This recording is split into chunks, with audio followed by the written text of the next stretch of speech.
Hi everyone, and welcome to Italy. It's a country that has it all. Beautiful alpine passes, marvelous Tuscan white surface gravel roads, and everything in between.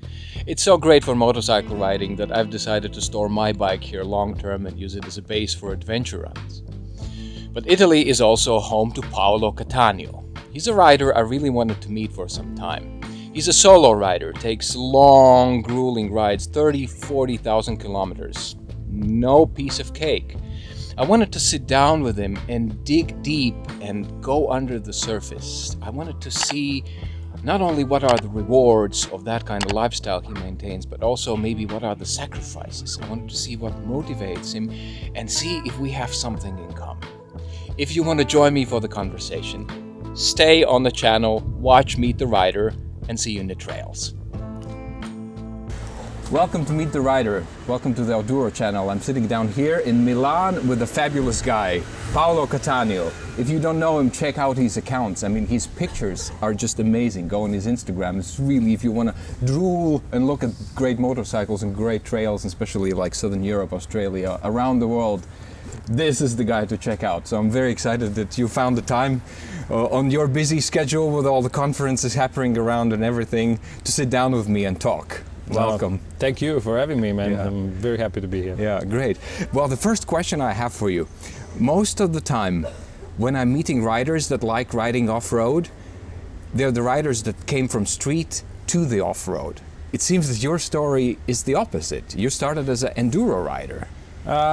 My uncle is a professional mechanic. He used to be an enduro rider himself. So I approached the motorcycle world from the enduro perspective, but then growing up here, I kind of it was more useful for me to get a street bike. Okay. So I did start with the enduro, but then I transitioned to street, actually very street-oriented machine, like race bikes, and then transition back to the enduro, like a big enduro bikes. Yeah. But still like street legal, because I needed the bike to commute to work and to commute to university and stuff like that. So. Yeah. And why is that? Why do you find these travel street bikes more to your liking than the enduro bikes? I guess the usefulness is what attracts me the most. Because the street bike, they were like really fast, but there was not much you can do. Just stick to the street and you know, try the corners. But when you see something like on the side of the road that you want to take that and go off-road, you can't really do that with a street bike. So yeah. This kind of adventure bikes are more inclined to all terrains and all situations, and you can put the luggage on the back, you know, at ease. So.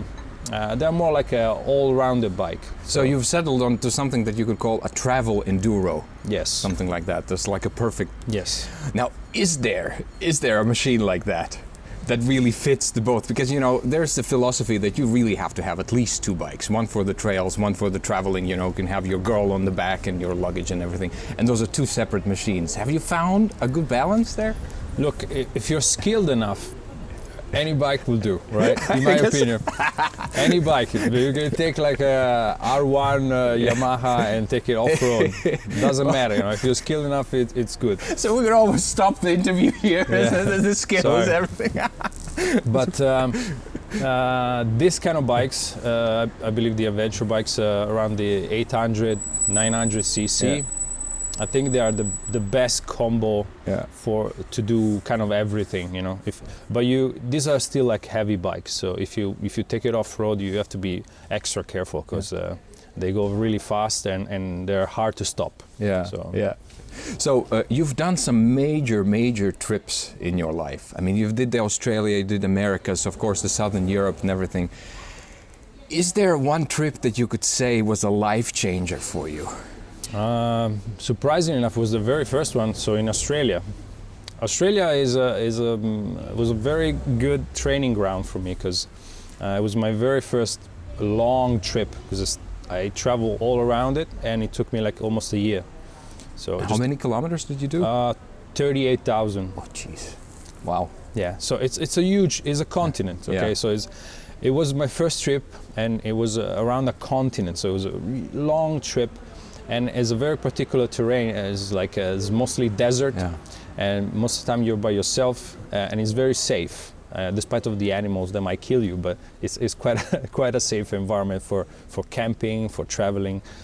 Nobody will take your stuff, so you don't have to worry about your belongings and stuff like this. But it was a very good training, and like you learn how to trust the machine, you know, and push a bit out of your comfort zone, because you don't know where you're going most of the time. So and you ride into like a completely desert area, so if something happens, you kind of develop the awareness of that you have to take care of yourself. So that was a good training ground. So that trip changed completely my perspective of life in a way, because when I did that and I came back to my old town in Sydney, I just hated it, and I wanted to continue traveling, because I found that my life on the road was much better than my life as an employee.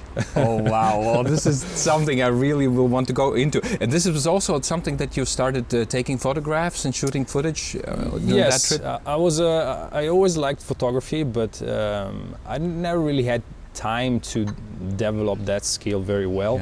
So before I started the trip, I bought a very nice camera, and I said, okay, I'm gonna try and see how well can I perform with this. So when you're not very good at taking photos and you have a cheap camera, the photos are okay. But when you have a very good camera and you're shit at taking photos, if the photos are bad, it's your fault. It's not the camera's fault. The camera helped me to point out my flaws in taking photos. And with time, practicing every day, I kind of developed a bit of better skills. Now I take photos mostly with my cell phone. So believe it or not, most of the photos you see, except the one that somebody takes of me, are with smartphones. So you don't really need a very good camera if you're a good photographer. So fantastic. It's kind of like a balance between the two. If it's okay with you, I think we could use a little montage here and show some of your photos, because I think it's really, I mean, you have to see the quality of the shots.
Usually when I travel, I also just use the phone and take the photos. I have this one if I want to, shoot a footage and something.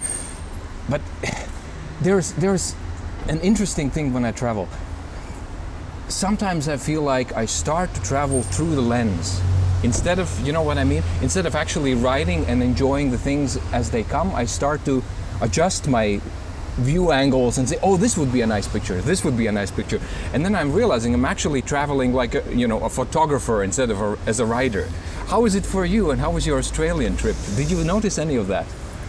Australia was the very beginning of my experience as a traveler with a motorcycle. So I was mostly just traveling and just look around and zoning out most of the time, because it was so peaceful, so much nature.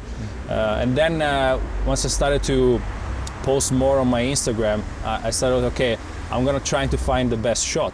And as a photographer, you always like, when you see something, you already see the picture. So you're trying to see which angle is the best. So you already imagining the picture before taking it. So that's the kind of experience I think you were describing. And does that before. go together with riding? Does it complement each other well, or it's a separate thing?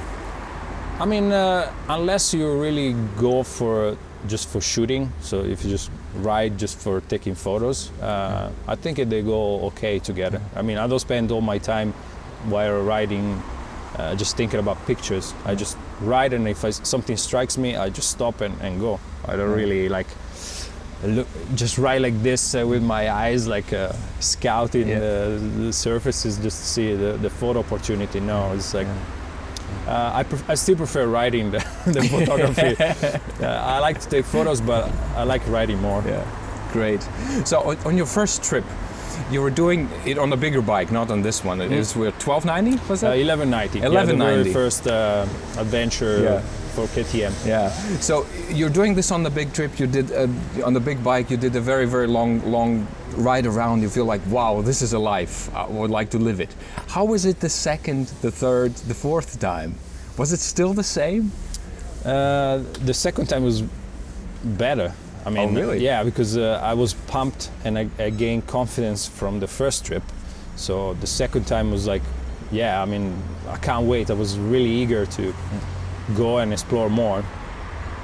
Around the third or fourth year on the road, I started to feel like a bit of the fatigue of traveling, because I was also traveling like cheaply, like sleeping in hostels, like eating whatever I could find and stuff like this. So the body started to feel a bit of a straining of the use, and also you've seen so many things after a certain amount of time that you don't really get that excited The anymore. road is the road, the river is the river, right? I always refer to this anecdote, like I think it was in Peru, and somebody told me, "Oh, we should go and see that volcano," and I was like, "Oh, another volcano." Another volcano. Because by that time I've seen like maybe 150 volcanoes, man. Because all South America is like a one unique volcano. So, and that will never occur to you to say something like this here, because oh my God, a volcano! You just run to it, you know. And after a while, like everything becomes really like a routine. Yeah. After like 3 years, though, like it takes some time. So, But and then what kept you going? well, the lifestyle is really amazing. If you can endure the fatigue and kind of the fact that you're alone, it's not for everybody. You know, it's the pure way of doing it is to be by yourself. Most people will end up meeting a girl or a guy or something, you know, and a partner, and they will change and shift in the paradigm of the trip. So they maybe get a van or get another bike, or So their life will change with the trip. it will change, you know, and the trip will change too. It will not be the same. So I've been keeping this tendency. This is my 7th year. Wow. So this comes with sacrifices. Yeah. I met people, I met girls, and I got offered like a change of life. Yeah.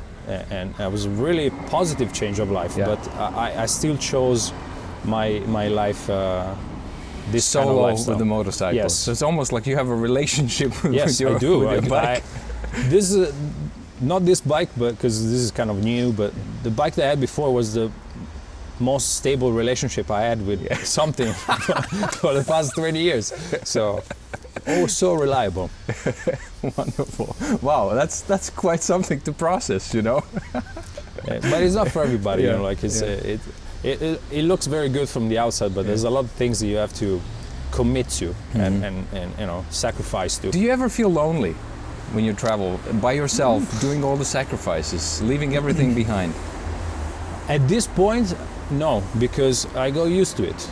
You get used to everything, right? You get used to it. At the beginning, I started traveling solo with a backpack when I was 25. So it was like 15 years ago.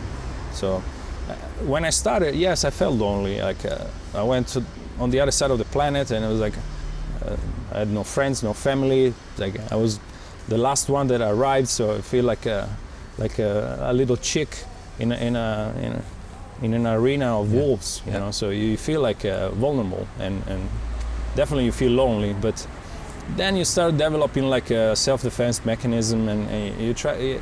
You need to get by. You need to keep going. So eventually, I got over the feeling of loneliness and stuff like this. You get used to everything. You know. Have you discovered sometimes when you're by yourself and there is some kind of an obstacle in front of you, that because you don't have anybody else to rely on, like there's nobody that can, you know, help you, there's nobody to call, there's no reception, that you feel like there is like hidden energy within that comes out and helps you to overcome the thing, either physically or mechanically or something. I've had that on some of my trips, that, you know, I'm not a mechanic, but something breaks, and all of a sudden my brain starts to work like extra fast, and I realize, oh, I can do this, and you fix it and you resolve it, and you feel like your spine grew 1 vertebra more, you know. It's like you became stronger. Have you experienced something like that on your trips? Yeah, this is like what some people are driven by this feeling of challenges, you know, and as you say, like it's kind of like a self-defense mechanism, or like survival mode. Safe growth, maybe even.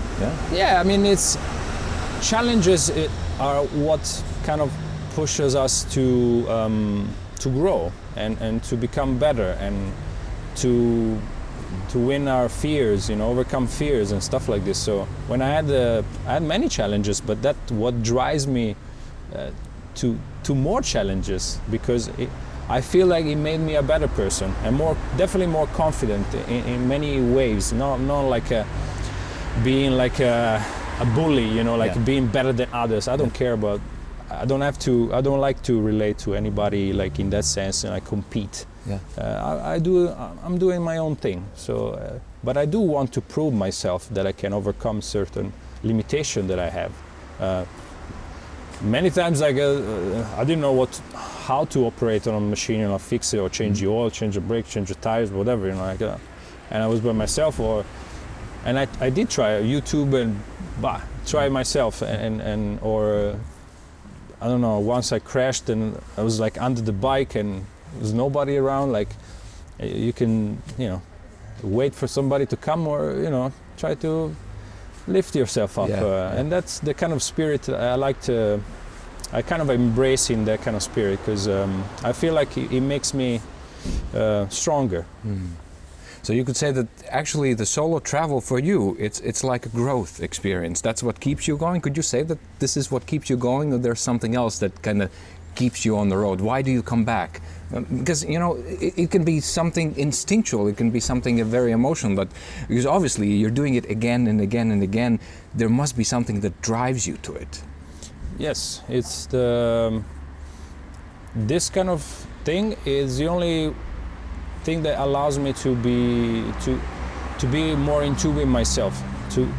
I know exactly who I am every time I do this, because I'm always exposed to new environments, and so when you're exposed to the same environment over and over and over, the environment kind of reflects you, and you reflect the environment in a way. You adapt to the environment, to the people as well around you.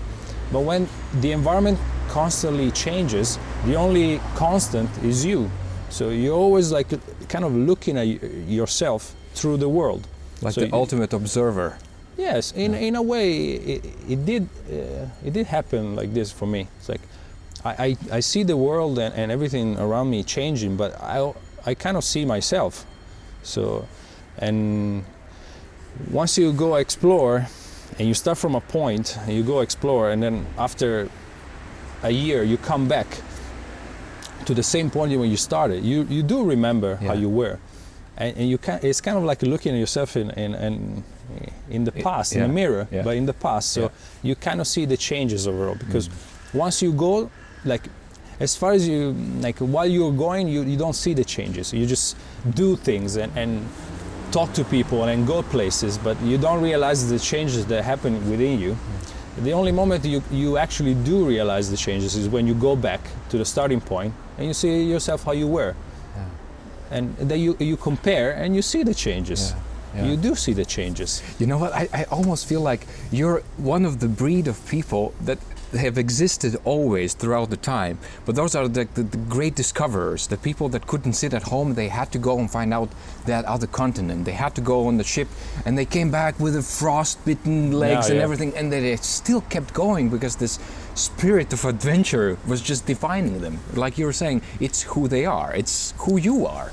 Yeah, it's like the decision that I made in my life. It's like they go against comfort. Yeah. They always go against comfort. Yeah. I could stay home and just sit on my couch and had people pouring things on my lap and be happy. Yeah. Instead, I chose to go alone in a hostile environment with a heavy machine at speed. Yeah, and taking the risks that could kill you. Yeah. So it's like I think it's like you said, like I'm driven by something that I don't know what it is, but it's something that drives me towards this life. I'm sure it's the same that drives the astronauts to the space, that they want to go and explore and discover, and just this is one of the basic human elements that we're driven to. You know, we need to find out what's there, and of course the world, you can see it with a plane. I travel and play concerts with a plane all the time, but it's not the same when you go, like you're saying, solo with a machine that you've measured every kilometer yourself, right? So let's talk about, you know, I would say elephant in the room. If it was a big BMW, you know, big fat, you could say elephant in the room, but of course we have this beautiful KTM machine here. It seems like you have been riding KTMs mostly or all the time? No. So what drives you to the brand? So I always rode motorcycles since I was maybe around like 10, 11, because my uncle, he was in the motorcycle business, blah, blah, blah. Yeah. I rode all kind of motorcycles, different kind of motorcycles, different brands. And then when I was in Australia, I was looking for like an adventure bike. And at the time there were only like maybe 3 brands, like BMW GS 1200 and the Tenere 1200 and the 1190 just came out. It was 2015. I think the first model that came out was 2013, but by the time I arrived in Australia it was 2014 anyway. So I was like, okay, I'm gonna try this KTM. I never tried KTM before, and I rode it the first time. I was like, damn, like smile from cheek to cheek, because it was the most powerful machine out there. And I used to ride street bikes, so machine had 150 horsepower. So I was like, okay, sold. So I saved for like a year, and then eventually I bought the bike used, and I started riding with that bike. So that was my first KTM, and I did 190,000 kilometers with that bike. So it's like full life of a bike, basically. I never ridden that motorcycle that much, and had no issues, and that what draws me to the brand. Just the trustworthiness, the reliability, and for me it was perfect. It was like. Did you ever feel that it's too heavy? Like, for example, when you go in the trails and you drop it with the wheels up and I cannot lift it. It is a big boy. It is a heavy beast. Or you didn't go off trails. You just did most. No. I went off road, and the most struggle I had was in sand. Obviously, sand riding when you're fully loaded. Yeah, forget it. With that bike, it's like you're trying to fight to holding on like a bull or something. And when you drop it, is over 300 kilos to lift up. So that's why it took kind of a toll on my body as well. But on the other side of the spectrum, it was a very comfortable machine to ride on the long distance stretches. Yeah, of course, if you need to do like 38,000 kilometers, then I had days riding like 700, 800 Ks in one day, and for multiple days.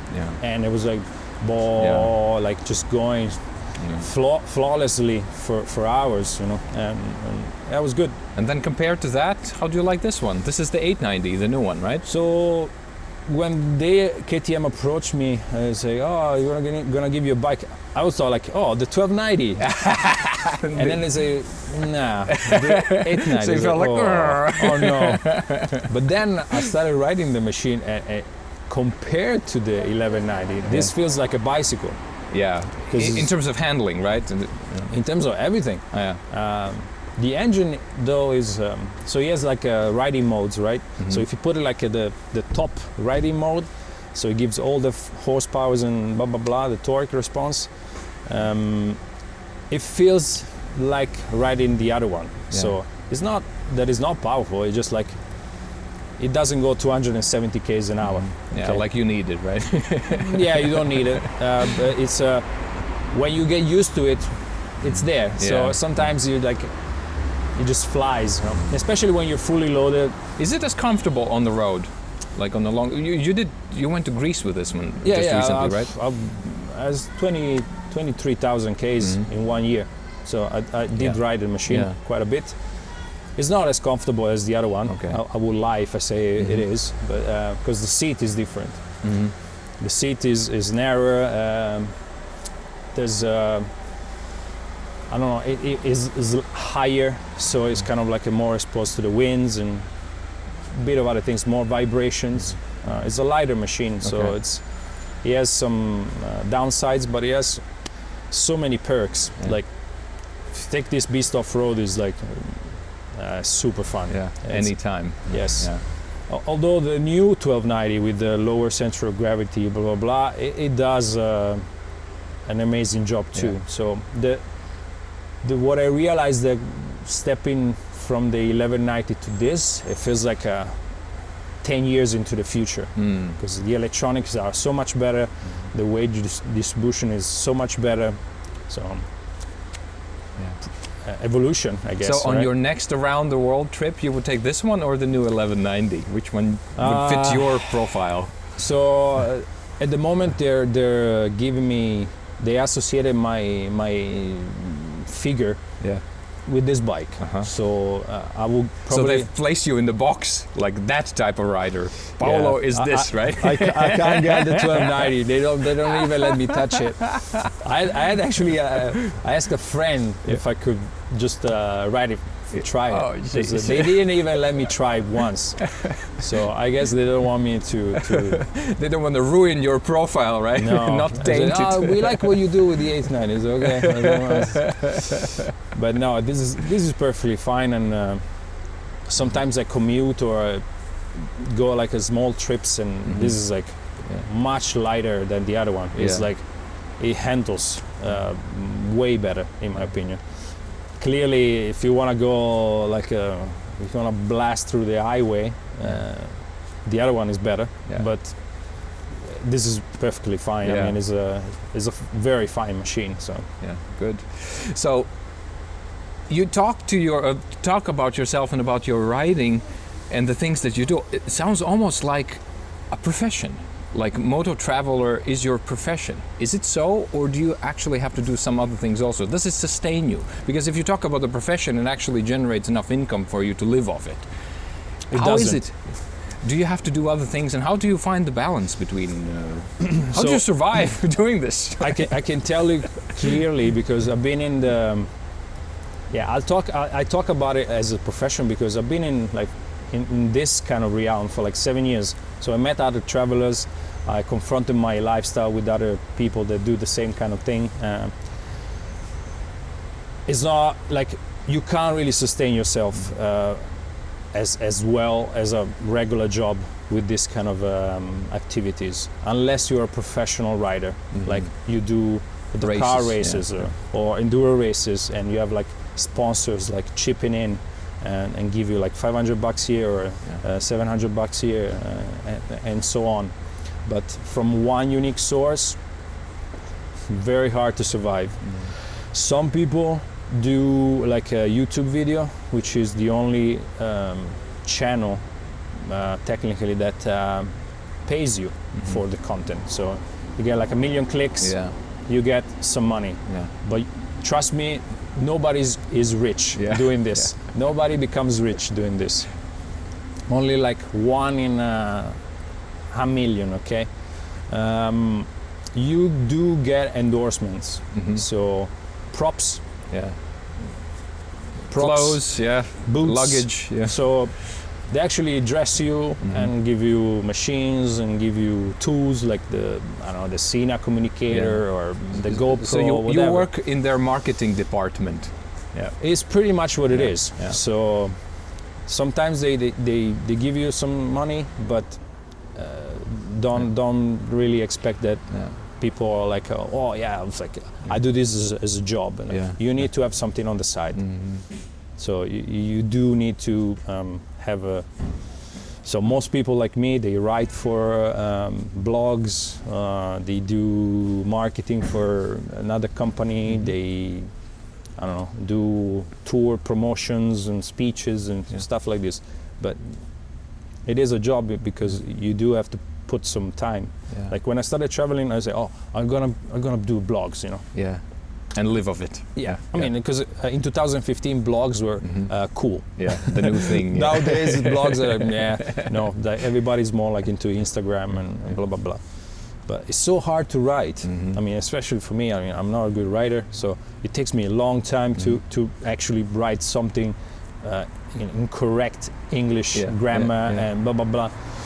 So it was like you have to stop and do that for 2 days and then you ride. Yeah. So you can't really do both, because if you ride all day, you don't have time to just, I'm just gonna relax and write something. Like, no. So what you're saying, the old stereotype that you ride the world, write a book about it, sell the book, generate income, ride the world again, doesn't work. Nobody. Like I'm writing like a statement now. Nobody got rich by a book, man. Yeah. I have so many friends that wrote books. You sell it to your friends. Yeah. You sell it to your friends. Give it to your mom. Yeah, like your friends and your followers, whatever, they will buy it, and you make like, I don't know, like if you're really, really good and your book is really, really good, $1,000. Yeah. And then what? Yeah. And do you have other skills? I mean, what are you a programmer? Do you work with computers? What? So anything else that kind of chips into this? This is kind of new for me. So like my job actually is I'm a computer engineer. Okay. I'm a network engineer. Yeah. So I grew up, got my bachelor degree, and I worked. And I quit my job and then I started doing this. Yeah. But so. A lot of people tell me, "Oh, you can work remotely." Yeah, so that's what like, I was kind of going to, because it seems like if you have a skill set that you can travel around, you can work long distance and take a break and then continue traveling. The reason why I started traveling like this full time is because I didn't want to work. Okay. Okay. Because that job kind of drained my life. Because I was sitting in front of the computer all day, and I didn't want to sit in front of the screen for like my entire day, and the world would just pass by me outside, and I felt like I was missing out. So I didn't want to do that, especially while traveling, because your brain never really disconnects from that. Okay, so you cannot multitask, because otherwise you will be traveling and you will be still thinking about work, and it would just kind of taint it. It depends. You can, but if you work like that, you're always thinking about work. And now with technology and connectivity, you can really work from everywhere. Yeah. So you never really stop working. Yeah. So you can do both, but at the beginning, I didn't want to taint my experience. The pure riding experience. Yes, I just want to just ride. I get it. And that's it. Just ride, sleep, repeat. That's wonderful. it. Yeah. So it worked for a little bit. Yeah. But now I got broke. Not a long time. I'm broke now. So the last question I have for you. What's in the future? Do you have any dreams that you want to do? Well, at the moment, the collaboration with KTM is working out for me. I like the environment. I met all the people up in Austria in the marketing department, as you see. And they're involving with the projects, and they are helping me like continuing traveling, fulfilling my desire of, circumnavigate the globe. And so I'm just missing pretty much Asia somehow and Africa, and then I'm done. Be done. Then you change your life. Then you go into boats. Yeah. So the future, I think it will be still like maintaining like online a remote job, and keep traveling. Yeah. Maybe with the van or something like that, because my back is It's killing you now. I mean, I always ride motorcycle for sure, but to go distances and be exposed to freezing temperatures is like, and heat, is something you can only do for enough. Yeah. So I might just switch to 4 wheels and still enjoy the normal life in a way. I think that's going to be in the future. And I probably have a dog or something. Yeah, a cat. a companion. A companion. And any particular Africa countries or places or Asia? I want to circumnavigate Africa entirely, and Asia. I'm trying to do actually next year. If COVID allows me to do it, if borders are open, I'll do it next year. And I'll do it, I'll choose a route depending on... Oh, so you already have the trip prepared around Africa. It's already in the plans. Yeah. Wonderful, wonderful. I'm just waiting for the borders to open. I'm right there, like at the starting line. Like the camera is charged. I'm fully charged. Yeah, I can't wait. Yeah, wonderful. I'm actually I'm leaving next week, so... Oh, great. To Africa? To Australia. Oh, wonderful. Well, excellent. Well, thank you so much for sitting down with me. Thank you very much. It's really, really exciting to hear your story, and I'm sure that I will be looking forward to, and I hope that you will be looking forward to your travel stories and your amazing, amazing pictures. I've been talking to Paolo Cattaneo. Yes. Paolo Cattaneo. Thank you for saying it right.